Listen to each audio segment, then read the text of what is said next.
If you do this one thing today, I'll audit your last proposal for free. Does that sound good? Let's learn how you can do it. Basically, I'll have a Google form link down below that you can fill out with your background information, like what you do and everything like that. And basically, you can submit your last proposal for me to audit it on the channel. So I'll create a video just like this here on the channel, letting you know what I think about your proposal, what I would do differently and everything like that, so that your next proposal can be even better. And to kick this off, I'm going to be reviewing a proposal that I got recently. So let's look into that, shall we?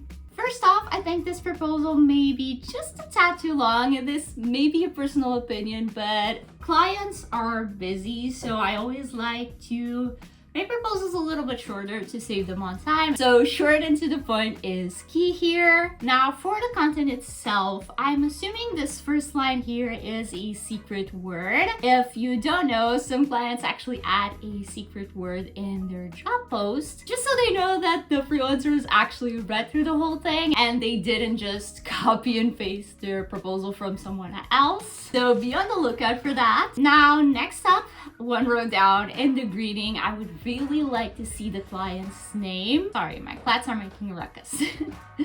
But I would really like to see the client's name, and in most cases you can find this in the reviews from past freelancers, so have a look at that and see if you can find it. Now this intro section right here at the top, I would personally skip. I'd rather see like a one-liner or an elevator pitch there. So something like, in this case, hey, I'm Nicole, I have a background in media and communications, and I would love to work on this project with you, pulling a little bit from that second part. I'd also maybe skip out on the graduation bit. I think that's a bit of unnecessary information there, as well as the I'm new to Upwork bit. Again, it's kind of unnecessarily showing you as being a newbie, even though you do seem to have a portfolio. So I would say focus on what you have rather than what you don't have. Also, it doesn't matter if you wrote those for school, for yourself, or for a client. Like, it's work nonetheless, and you don't need to specify that you did that for a school project. Next up, instead of the promise to deliver on all the requirements, I would actually list out some of the requirements that they listed out on the job post. Like,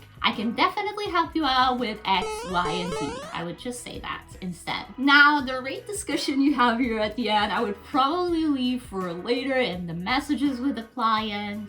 But something I want to say here is, girl, please value your work more. Like, I know it's easy to undervalue yourself. I've done it a lot. I probably still am doing this to this day. And I guess this rate wouldn't be the end of the world for like a first beta client, but just be clear about why you're giving them this discount. Like, let them know, hey, this is a beta client discount, and in return I expect a testimonial and to be able to use your work in my portfolio. And definitely let them know that this is limited to your first project, so they don't get that discount forever. I actually have a full video on beta clients. I'll have it linked below and at the end of this video in case you want to learn more about them. But lastly, I think it's great that you're asking a question here, but I would probably even be a little bit more direct here. I would say something like, I'd love to know what style of article you're looking for, so feel free to message me to discuss that further. Looking forward to hearing from you.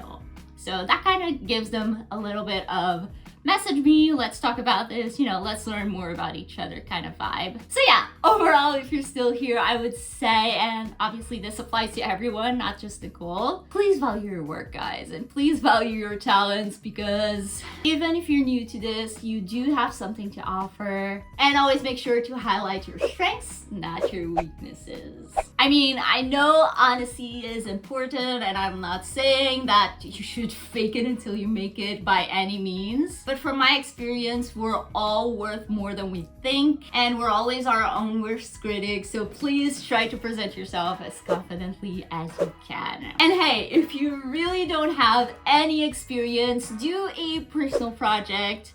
Do a fake project. I recently found this really cool website that generates fake projects. I'll have a link down below. Or obviously, like I said before, you can work with a beta client. More on that right here. That will just help build your confidence, help build trust with future clients. Oh, and of course, don't forget to submit your proposal down below to be audited in a future video. I'll see you soon.